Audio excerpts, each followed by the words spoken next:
आए हुए प्यारे साथियों, अनुयायियों, मित्रों, सबको मेरा सादर प्रणाम। मैं ज्ञान की चर्चा में आज आप लोगों के मध्य फिर से उपस्थित हुआ हूँ। और जैसा कि मैंने पहले भी कहा है कि हमारे ज्ञान का उद्देश्य कोई किताबी ज्ञान नहीं है, यह आध्यात्मिक ज्ञान है। वो ज्ञान है जो सबके पास होना चाहिए, और अगर नहीं है तो उसे सबको हासिल करने का प्रयास करना चाहिए। क्योंकि इस संसार में जो भी पैदा हुआ है, अगर वो इंसान है, उसके पास दिमाग है, सोचने की क्षमता मौजूद है, तो निश्चित रूप से जीवन के कभी न कभी किसी न किसी क्षण में वो अपने अस्तित्व के बारे में, अपने आगे भविष्य के बारे में, वह क्या है, क्यों है, कैसे आया, आगे क्या होगा, और वो क्यों परेशान है, अगला क्यों प्रसन्न है, इन सब प्रश्नों को उत्तर वो खोजता रहता है। ये इंसान की आदत है। और इसीलिए अगर उसके मन में इस तरह के विचार आते हैं कि उसका अस्तित्व क्या है, अंत क्या है, वो कहाँ से आया, और सृष्टि का चक्र क्या है, न्याय अन्याय क्या है, ये मन में विचार जरूर आते हैं। और जब विचार आते हैं तो इनके उत्तर भी स्वाभाविक रूप से व्यक्ति खोजने का प्रयास करता है। लेकिन इन प्रश्नों के उत्तर कहीं किताबों में लिखे नहीं होते, इसलिए इनके उत्तर उनको मिल नहीं पाते। ये इनके उत्तर तो एहसास में छिपे होते हैं, समझ में छिपे होते हैं, उस ज्ञान में छिपे होते हैं जो किताबी ज्ञान नहीं होता, आध्यात्मिक ज्ञान होता है। इसलिए हर किसी को इस बारे में जानने की इच्छा होती है और उसे जानना भी चाहिए। बस जरूरत होती है किसी बताने वाले की, और बताने वाले के साथ साथ समझने वाले की भी इच्छा होनी चाहिए, सुनने वाले का ध्यान लगे। और ये तभी संभव जो उसके मन में जिज्ञासा हो, जो जानना चाहता है उसके मन में जिज्ञासा होगी, उसके अपने मन के सवाल होंगे, अपने मन में सवाल उठेंगे, तब वो सामने वाले की बात समझ पाएगा। किसी छात्र को शिक्षक तभी पढ़ा सकता है जब छात्र के पढ़ने का मन हो।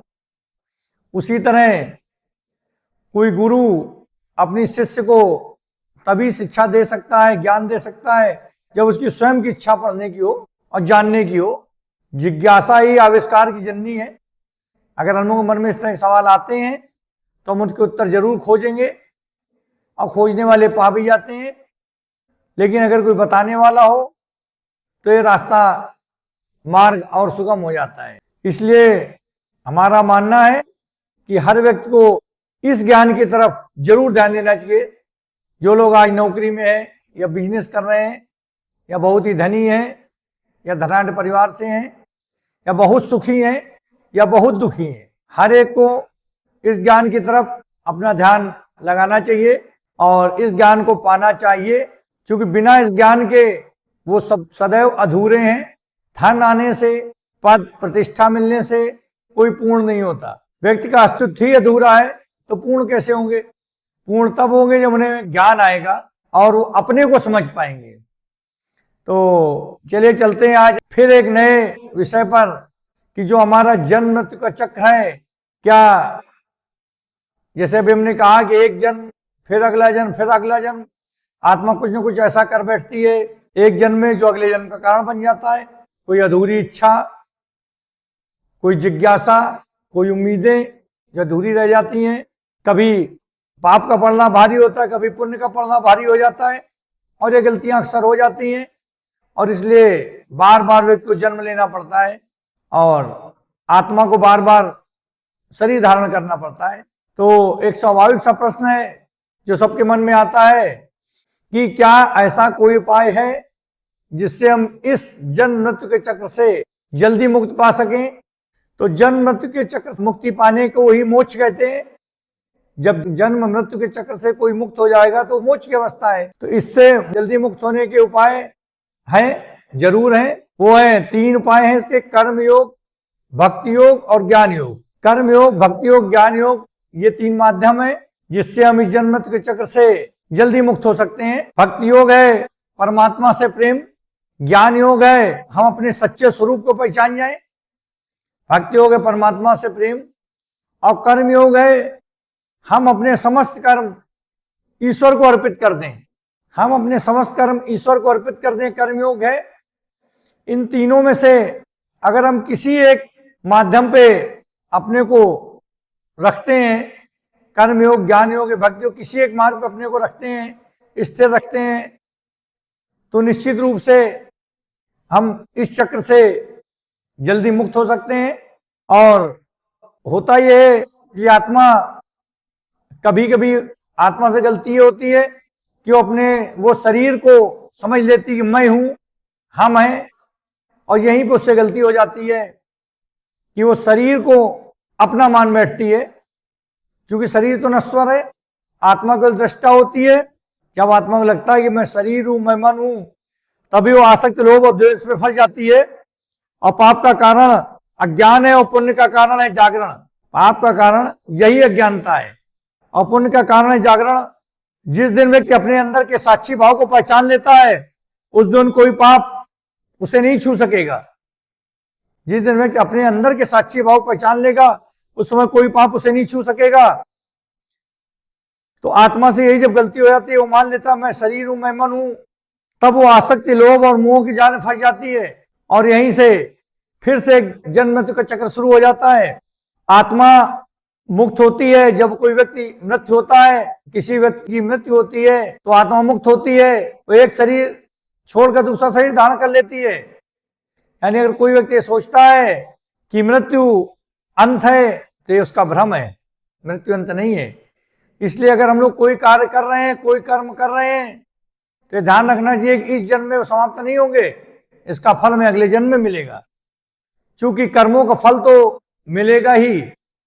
ये कर्म का पहिया जिसे हम संसार का चक्र कहते हैं, ये कभी रुकता नहीं है, इसका फल तो हमें लेना ही पड़ेगा। हम लोगों को कर्म करते समय विशेष ध्यान रखना चाहिए कि कहीं धोखे से भी गलत कर्म ना हो जाए। क्योंकि जो भी कर्म हम करेंगे उसका फल हमें इस जन्म में, नहीं तो अगले जन्म में, और नहीं तो उसके अगले जन्म में भोगना ही पड़ेगा। हमने पिछले टॉपिक में बताया था कि इस जन्म में जो हम भोग रहे हैं वो पिछले जन्मों का कर्म है और ये प्रारब्ध के रूप में हमारे साथ आता है। हमारे पैदा होते ही प्रारब्ध के रूप में हमारे साथ आ जाता है। पिछले जन्म कर्म प्रारब्ध के रूप में आते हैं और पिछले जन्मों कर्म संचित कर्म के रूप में हमारे पास आते हैं। और जो इस समय का क्रियामान कर्म है, ये क्रियामान कर्म हमारे अगले जन्म को प्रारब्ध को निर्धारित करेंगे। यानी जो आज हम भोग रहे हैं ये पिछले जन्म का है, जो आगे जन्म में भोगेंगे वो इस जन्म का है। अब अगर कोई ये सोचता है कि हमारे पिछले जन्म के कर्म से ही इस जन्म के भाग्य डिसाइड होना है, इस जन्म का हमारा सारा अस्तित्व पिछले जन्म के कर्मों पर डिपेंड है, इस जन्म में वो कुछ नहीं कर सकता, तो ऐसा नहीं है। स्मृति और विवेक दो चीजें हैं। स्मृति से हम क्या मतलब है, हम अपनी गलतियों से सीखते हैं, और विवेक से क्या है, हम अपने कर्मों पर जागरूक होते हैं। अगर हम स्मृति और विवेक का इस्तेमाल करें तो हम अपने जागरूकता के माध्यम से अपने भविष्य को बदल सकते हैं। भले ही हमारा प्रारब्ध कैसा भी हो, लेकिन हम अगर कोई कर्म जागरूकता के माध्यम से करते हैं, जागरूक होकर करते हैं, तो हम अपने भविष्य को नया आकार दे सकते हैं। तो ऐसा नहीं कि हम पिछले जन्म के कर्मों से उसकी कठपुतली हो गए कि जो पिछले जन्म में कर्म किया उसी का फल हमें मिलेगा और अब हम इस जन्म में कुछ नहीं कर सकते। अगर ऐसा होता तो हमारी पूजा और ध्यान और ईश्वर, दान, यज्ञ, हवन, ये सब व्यर्थ हो जाते। ऐसा नहीं है। हम पिछले जन्म के कर्मों के आधार पर हमारा जो प्रारब्ध बनता है वो तो हमको भोगना पड़ता है। जैसे कोई जहर पी ले और डॉक्टर के पास जाए तो जहर का इलाज किया जाएगा, प्रभाव कम किया जाएगा, बिल्कुल खत्म नहीं किया जा सकता। उसी प्रकार जो भी हमने पिछले जन्म में कर्म किए हैं वो प्रारब्ध के रूप में हमको इस जन्म में मिले हैं, हमको भोगना तो पड़ेगा। लेकिन ये है कि अगर हम जागरूकता के माध्यम से अच्छे कर्म करें, भगवान को ध्यान करें, दान पुण्य और जो भी अच्छा से अच्छा हम कर सकते हैं, गरीबों की मदद से लेकर जो अच्छा से अच्छा कर सकते हैं, मन में करुणा भाव रखते हुए करें, तो निश्चित रूप से हम अपने इस जन्म के भविष्य को, जो पिछले जन्म के कर्मों की वजह से हमारा बना था, उसको परिवर्तित करते हुए उसको नया आकार दे सकते हैं। तो हमारे पास आजादी रहती है कि पिछले जन्म में हमने गलतियां करी भी है और हमारा प्रारब्ध उतना अच्छा नहीं है, हमारा भविष्य इस जन्म को उतना अच्छा नहीं है, फिर भी उसको स्मृति और विवेक गलतियों से सीखते हुए और जागरूकता पूर्वक कार्य करते हुए, अपने कर्मों को जागरूकता के अनुसार करते हुए हम अपने भविष्य को नया आकार दे सकते हैं। तो हर समय हम लोगों को अपने कर्मों पर ध्यान देना चाहिए। अगर हम इस जन्म में दुखी हैं तो भी मैं पिछले जन्मों का फल है, अगले जन्म में दुखी होंगे वो इस जन्म के कर्मों का फल होगा। ये साइकिल ऐसे चलती रहेगी अगर कोई चाहे कि अपना जीवन समाप्त करके अपने कर्मों से मुक्त पा जाए तो उसका भ्रम है। इसीलिए किसी को जीवन लीला समाप्त करने के समय कभी नहीं सोचना चाहिए, क्योंकि ये चक्र तो उसको काटना ही पड़ेगा, इस जन्म में नहीं, अगले जन्म में नहीं, अगले जन्म में, जन्म पे जन्म लेने पड़ेंगे। लेकिन कर्मों के चक्र से तो, कर्मों का जो चक्र है, जो समय का पहिया है, इसको तो काटना ही होगा। जो बोगे वो काटोगे जरूर। जैसे कोई बीज अगर मिट्टी में बो दिया जाता है तो समय चाहे जो लगे, लेकिन वो पेड़ जरूर बनता है, फिर फल भी देता है। अगर समुद्र में लहरें, अगर तालाब में ईंटा मारा जाए, पत्थर मारा जाए, तो लहरें उठेंगी जरूर, चाहे भी उठें, चाहे थोड़ी देर बाद उठें। इसका मतलब ये है कि हमें इस संसार में जो भी कर्म करते हैं उनका फल तो हमको भोगना ही पड़ेगा, और जैसा कर्म करेंगे वैसा ही फल में भोगना पड़ेगा। मनुष्य को कर्म बांधता भी है और कर्म मुक्त भी करता है। शुभ कर्म भविष्य का मार्ग बनाते हैं और वर्तमान कर्म उसकी दिशा तय करते हैं। कर्म हमें बांधते भी हैं और कर्म हमें मुक्त भी करते हैं। जो कर्मों का हमारा परिणाम होता है, अगर हमें तकलीफ होती है तो कोई सजा नहीं होती, वो शिक्षा होती है। अगर कोई ऐसा कर्म जो हमें तकलीफ दे रहा है, उसका फल हमें तकलीफ दे रहा है, तो कर्म कोई सजा नहीं है, वो शिक्षा होती है।